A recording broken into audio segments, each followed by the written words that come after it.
Hello everybody and welcome to another video, and of course with it being the beginning of the month we are looking at Patreon requests, and today we're going to be looking at a request from Mistress Vicious. She's asked me to look at Spiritbox. Now this is one of those bands very much like when I was asked to look at Sleep Token. It's a band I'd heard a lot about. You know, I've heard people raving about the band, I've heard people talking a lot about the band, but I've never actually heard any of their music. So, you know, I'm intrigued by this one. It's one of those bands I've been meaning to get around to, but I've never actually gotten around to it. So, I'm quite intrigued by this one. I'm not going to say excited, but I am intrigued. Yeah, obviously I've heard a lot of people talk about Spiritbox. I've heard them mentioned a few times, but I don't know anything about the band, so of course I had to look them up. And it says Spiritbox is a Canadian heavy metal band originally from Victoria, British Columbia. Publicly established by the guitarist Mike Stringer, nominative determinism there, and vocalist Courtney LaPlante, so it's a female-led band. This band was formed in October 2017. The band's full lineup comprises married couple LaPlante and Stringer, alongside drummer Zev Rose and bassist Josh Gilbert. The band's style incorporates electronic elements and draws from a variety of other influences, crossing multiple metal subgenres with its roots in metalcore and progressive metal. Their music is currently released through their label Pale Records via a relationship with Rise Records. So, LaPlante and Stringer have been members of I Wrestled a Bear Once. Ah! Okay, now that's a band I have heard. I think I might have checked them out on here once as well. I could be wrong. LaPlante and Stringer have been members of I Wrestled a Bear Once, but were dissatisfied with their roles and founded Spiritbox to better express themselves artistically.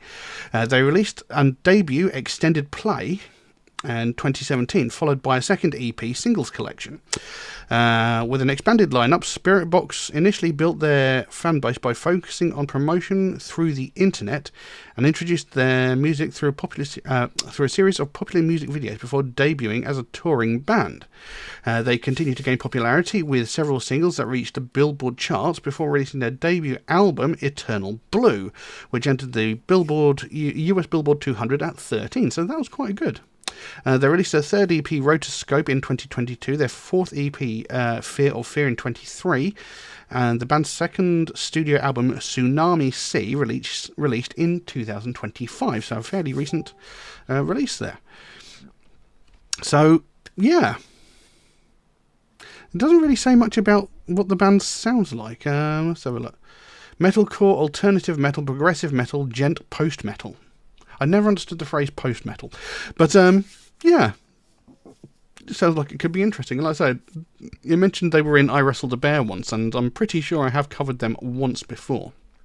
But anyway, Mistress Vicious has specifically asked that I look at a track called Jaded. And, I mean, the name Jaded normally means not necessarily fed up, but sort of disillusioned with the world, sort of thing, or disillusioned with something or other. So be interesting to see where that goes. So yeah, I'm quite interested to see what this band is like. Like I said, I've heard a lot about them, but I don't know anything about them. I've not knowingly heard any of their music. So we'll just jump in and see what we've got. I have some lyrics here. Again, they come from Genius Lyrics, so who knows how accurate they're going to be. We have had problems with them in the past, but we shall see. So we'll jump into this and see what we've got. But before we do that, if you could just take a moment to like and subscribe if you haven't already, it would really, really mean the world to me. You know, I've been doing this for about 7 years at this point. Will you please be quiet? I'm trying to talk. Anyway, you know, I've been doing this for about 7 years, and not even 3% of people watching my videos are actually subscribed. It's a little disheartening, because I like to think I do something a little bit different than most other channels. You know, they look at a song and go, yeah, I like it, no, I didn't, and that's normally about all you'll get. You know, I like to actually talk about the themes, the stories, the meanings, and the morals within a piece of music. You know, I actually want to react to the actual song, rather than just listening to it and going, yeah, it was okay. You know, that's why I do what I do. So, you know, if you could give it a like and subscribe, it would really, really help me out. It doesn't cost you anything. It takes a fraction of a second, but it does make the biggest difference to me and the channel. Anyway, let's just jump into this and see what we've got. So this is Jaded by Spiritbox. Let's have a look.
I've never found a way to be honest. All I know is a place where our heart and memories faded. Blood is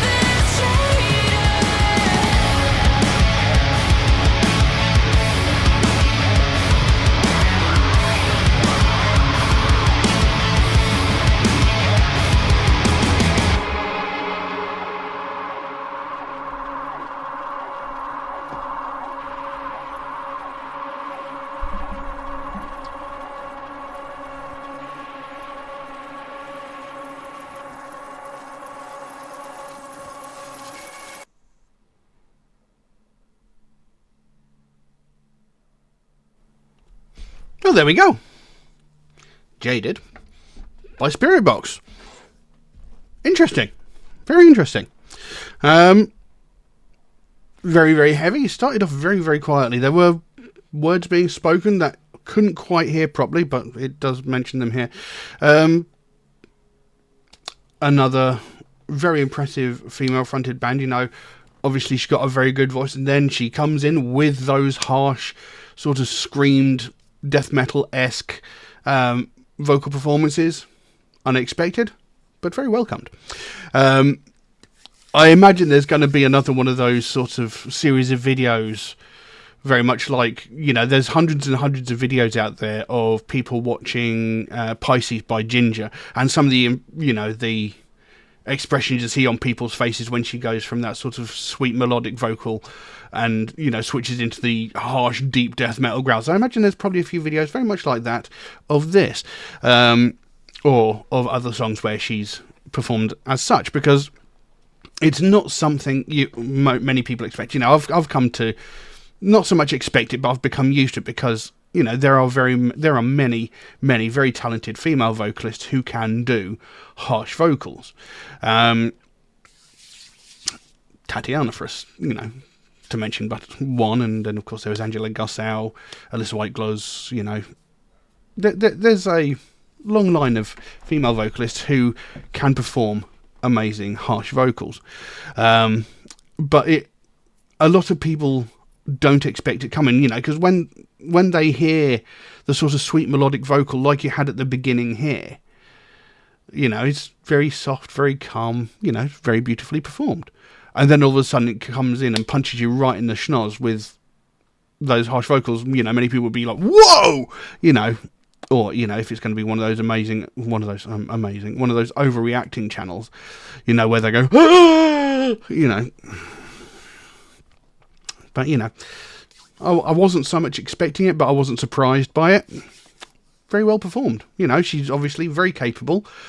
She's got a very powerful voice. She's very good performing both the clean and the harsh vocals, and switching between the two is another difficult thing. You know, in the past, you know, we've looked at things like metalcore and stuff like that, where they have harsh and clean vocals, and quite often there's two different people doing the singing. You know, there's one person doing the harsh, one person doing the clean. Switching between doing clean and harsh yourself is quite difficult, not only to get the timing right and to make sure you have the right sort of pitch and affect on your voice, but also, you know, if it's done incorrectly, you can really fuck yourself up, you know. Just look at Jonas from Catatonia. You know, he ended up turning into just entirely clean vocals because he fucked his throat up doing harsh vocals. You know, so, you know, it's quite a skill, and it's very impressive. Now,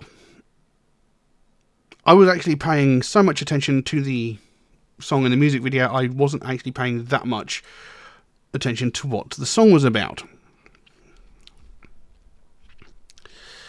I don't know. There's a couple of lines in there that I'm curious about as well, but we'll find out. So anyway, The song opens up with that very quiet, and it was like whispered. It said, "I've always been ashamed that I want to fall into a dream with my honour desecrated. Blood is jaded." And like I said, jaded normally means sort of like disillusioned, basically a sense of apathy sort of thing. So I've always been ashamed that I wanted to fall into a dream with my honour desecrated. Does anybody really want their honour desecrated? They want to be seen as immoral, maybe? Interesting. Anyway. I feel alone in my body, I feel a silence underneath, in these valleys of blood, in these rivers of rust, shoulder all the blame again, mirror locked until the end, it was violent and rough, it was never enough. I have no idea, actually, what's being said here. I feel alone in my body, I feel a silence underneath, are they feeling alienated, are they... Is it loneliness? Is it depression? Possibly. I couldn't tell. In these valleys of blood, in these rivers of rust, that's a suggestion of, some sort of, severing ties. Sort of cutting people out of your life. Possibly. The valleys of blood. I've destroyed all of this around me. Possibly. Shoulder all the blame again. So that's like, I'm taking responsibility for this. Maybe it wasn't my fault, whatever happened here. I'm taking all the blame for it. Mirror locked until the end. That I'm not entirely sure about. It was violent as rough. I was never enough. So what this person has been through, was violent, aggressive. It was like a bloodied battleground. Essentially, is what they're saying. I was never enough. And that goes back to the first couple of lines. I feel alone in my body. I feel a silence underneath. That sort of sense of isolation. Is it talking about self-doubt? Is it talking about, being made to feel worthless by people around you and, eventually stood up for yourself and, destroyed all those people around you that made you feel bad about yourself? Is that what it's talking about? There's that whole theme of jaded, that disillusionment, that apathy sort of thing. So,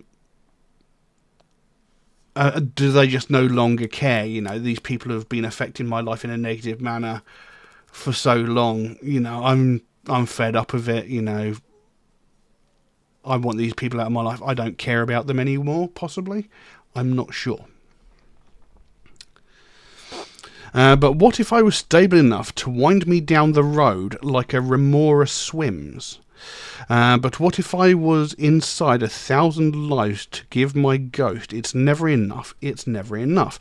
Now, there's an interesting line there, and it might not be the one you think it is. What if I was stable enough to wind me down the road? So, is that... what if I could find a solid footing in life? Something where I felt secure. Somewhere where I could go through life with some sense of stability. I wasn't always worried that things were going to go bad.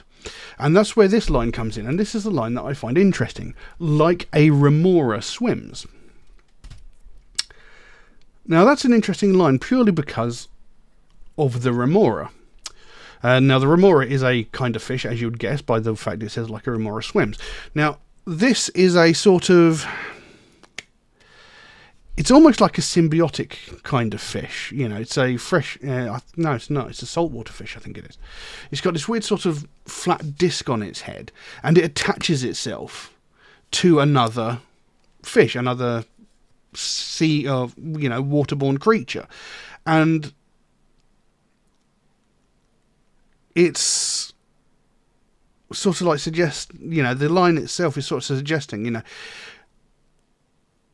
what if I was stable enough to find someone that could help me through this existence, essentially? Because, the remora relies on whatever creature it has attached itself to, like it's almost like a symbiotic relationship, whatever this other entity that it's connected to does, the remora is there along for the ride, and sort of surviving by being companioned with this other life form. So she's saying, what if I was stable enough to, have this sort of relationship, a sort of commitment to another person, entity, life form that could help me through life. Is that what they're saying? So maybe, the whole bloodied battlefield, it could be talking about like a relationship that's gone bad, and, the feeling alone in my body and the silence underneath, that could be talking about, my life was once, I once had companionship, I once had friendship, I once had someone close to me that I cared about, but it's all gone horribly wrong, and it was possibly a very messy breakup, which could again refer to the bloody battlefield. And there's that line, if I was stable enough to wind myself down the road like a remora swims, if I was stable enough to find a companion that would stick beside me, that I could cling to guide me through the rest of my life, what if I could find that sort of companionship, is sort of what that's suggesting there. But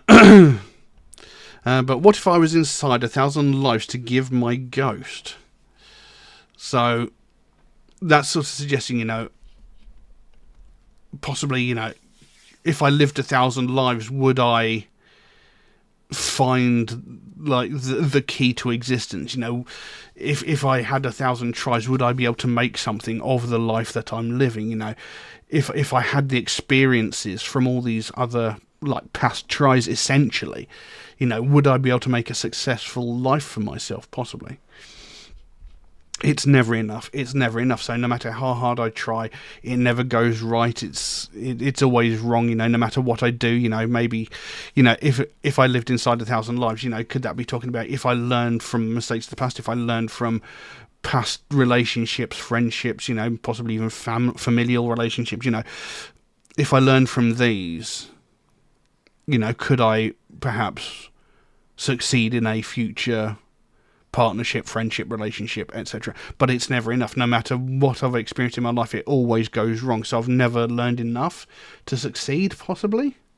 I don't know. And, this sort of comes along with the idea of apathy. It's like, I've tried so many times, I've tried so hard, nothing ever works, I don't care anymore, I give up. That could be the idea of Jaded. And it goes into that chorus, which reflects those opening lines. And have always been ashamed. Hold on. I've always been ashamed that I want to fall into a dream with my honour desecrated, blood is jaded. I never found a way to be honest, all I know is a place where I haunted, memories faded, blood is jaded. So, I've always been ashamed where I wanted to fall into a dream with my honour desecrated. I've always been ashamed that I wanted to fall into a relationship with my honour desecrated. I've wanted to go into this amazing place of wonder without honour. Possibly that's very strange. Blood is jaded. I'm so apathetic now. It doesn't matter. I never found a way to be honest. All I know is a place where I haunted, memories faded.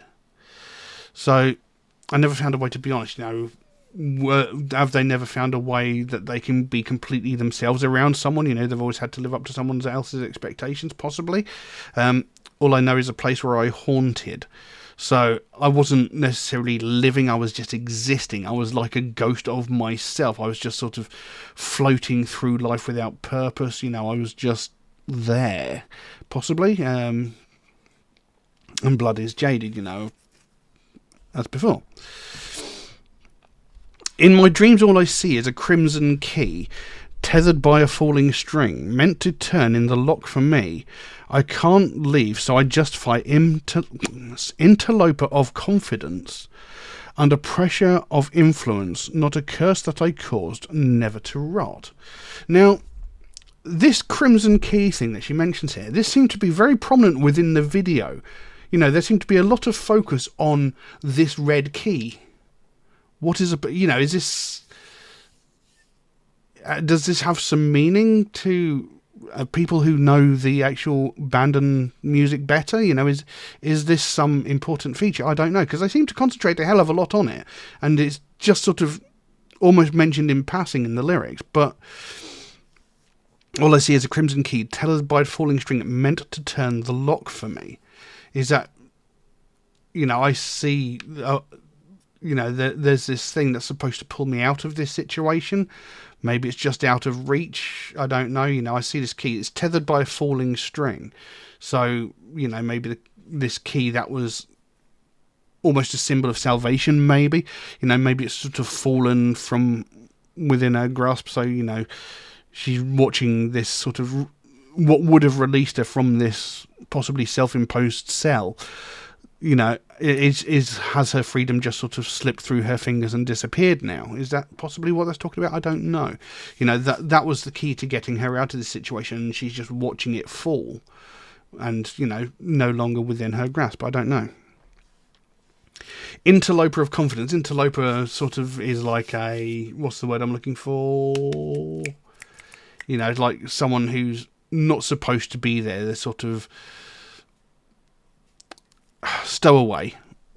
Stowaway of confidence. Sort of maybe they're sort of suggesting, a false confidence. I'm sort of pretending to be who I'm not. Will you please be quiet? I'm talking. Under pressure of influence, again, that suggests, interloper of confidence under pressure of influence. Again, that sort of suggests, that's maybe people are trying to change her into who she doesn't want to be. She's sort of changing into who that person wants her to be rather than being herself. Sort of radiating this sort of fake confidence, sort of putting a brave face on things when she's miserable, when she's jaded, no longer cares, sort of thing. Not a curse that I cause, so, it's not her fault, essentially, possibly. Never to rot. What if I was? What if I was? What if I was? It's never enough. It's never enough. Again, that whole idea of, no matter what she does, it's never good enough for the people around her. Maybe she feels worthless. Maybe people have made her feel worthless. There's that idea, and I could be misreading it. There's this idea of a friendship, relationship, possibly that's broken down in a bad way. And this person possibly forcing her to be someone who she wasn't because they wanted more. They wanted her to be a different person than who she was. She wasn't good enough for that person. And then it goes back into that chorus. And I've always been ashamed that I want to fall into a dream with my honour desecrated. Blood is jaded. And I've never found a way to be honest. All I know is a place where I haunted memories. Blood is jaded. I know where I want to go, but you know that it's too close, and you know that it's too late this time. So I know where I want to. I want to go to a place where I can be myself, where I can be happy, possibly. But you know that it's too close. And you know that it's too late this time. So again, there's that sort of apathy coming in. It's too late for me. I can't go back to who I used to be. I can see it. It's within my reach. I know that I want to be that person. I want to be that happy, sort of optimistic person. But I've been broken down so much over time by people who have either lied to me or mistreated me, that sort of thing, that, it's too late for me. I can't turn back to who I used to be. I've been broken down. I have become apathetic. I've become jaded. I no longer care. That could be. Then it goes into a pre-chorus, which is just the opening lines of the chorus. It says, and I've always been ashamed that I want to fall into my dreams with my honour. And it stops at that. So, is it now that she's changed her mind, that she wants to go forward with her morals intact? But then it goes back into the chorus, but it's changed slightly. Sort of being rearranged, because the chorus then carries on as you would expect it to. I've never found a way to be honest. All I know is a place where I haunted memories, faded, blood is jaded. That's how the chorus would normally end. We've got the pre-chorus there, which is just the first two lines of the regular chorus, but with the word desecrated removed. And then it does the chorus regularly. I've always been ashamed that I want to fall into my dreams with my honour desecrated. Blood is jaded. I never found a way to be honest. All I know is a place where I haunted. Memories faded. Blood is jaded. And then it closes out with, what if I was? So there's a hint there suggesting that, she doesn't want to go into this dream, this perfect scenario with her honour desecrated anymore. You know, the fact that she wants to go in there now with her honour intact. There's a suggestion there. Or it could just be artistic license just to sort of catch the hook. But I don't understand that I want to go into my dream scenario with my honour desecrated with no morals. You know, maybe I want to go into my perfect scenario, you know, with no cares and no worries. You know, I can do whatever the fuck I want. If I hurt someone, so be it. I don't care. You know, I can be who I want to be. I can be how I want to be. You know, if I hurt someone, so be it. If I don't, so be it. You know, is that maybe what that means? I don't know. So it's an interesting song. I'm not, like I say, I'm not entirely sure exactly what it's about. If anybody can shed some light, please let me know. But I like it. You know, the performance was good. In the performance-wise, there are sort of little hints that kind of reminded me a little bit of Hybrid Theory era Linkin Park. But, you know, it was heavy, it was chunky, the music was very well performed, the vocal performances, as I mentioned at the beginning, were very well performed. You know, she's very adept at switching between that sort of clean, almost sweet, innocent vocal into that harsh, aggressive, violent sounding vocal. So, you know, very well performed. And, you know, I can see why people might be talking a lot about this band. You know, I can't remember when I said they were formed. When were they formed? 2017. So, you know, they've not exactly been around for a very, very long time. But they seem to have managed to garner quite a considerable following. So, yeah, interesting. I'd be interested to explore more of their music. But, you know, if anybody can shed any light onto what the lyrics of this song actually mean, you know, I might have been bang on. I don't know. I could be miles off. I could, you know, could mean something completely different. I don't know. But this is why I do my videos. This is why I do them, because I want to have that conversation. You know, because what a song means to one person, it can mean something completely different to someone else. And that's why I do the videos the way I do them. So, you know, if you enjoyed this video, please consider giving it a like or a subscribe. You know, it'd really, really help me out. I've been doing this for close to 7 years at this point, and not even 3% of people watching my videos are actually subscribed, which is a little disappointing, because, you know, I like to think I do something different than most other reactors. You know, most reactors look at a piece of music, go, yeah, I like it, no, I didn't, and that's all you get, generally. You know, I like to actually react to the actual song, find out what the stories are, the meanings, the theories, you know, the morals within the piece of music. You know, what is the artist trying to convey through their lyrics? Because there's this common misconception with heavy metal that it's all about murder, violence, anger and aggression, and that's simply not true. You know, many of the songs I've looked at close to 900 songs on this channel, and most of them I've looked at, I've been talking about things like depression, anxiety, homelessness, domestic violence, you know, real life situations, which is something you don't find all that often in more popular music. And, you know, this is why I want to talk about it. I want to find out what the stories are within the music. What is the artist trying to tell us? What is the message they're trying to get across? And that's why I do what I do. You know, and I'd like to think it's an interesting subject to actually explore the music, to talk about it. So that's why I do what I do. So, you know, if you could like and subscribe, it would really, really mean the world to me. You know, it doesn't cost you anything. It takes a fraction of a second, but it does make the biggest difference to me and the channel. But, yeah, with that being said, I don't know what else I can say on that, so I will leave that as it is. Thank you all very, very much for watching, and I will see you again soon. Bye. Ow! Bastard.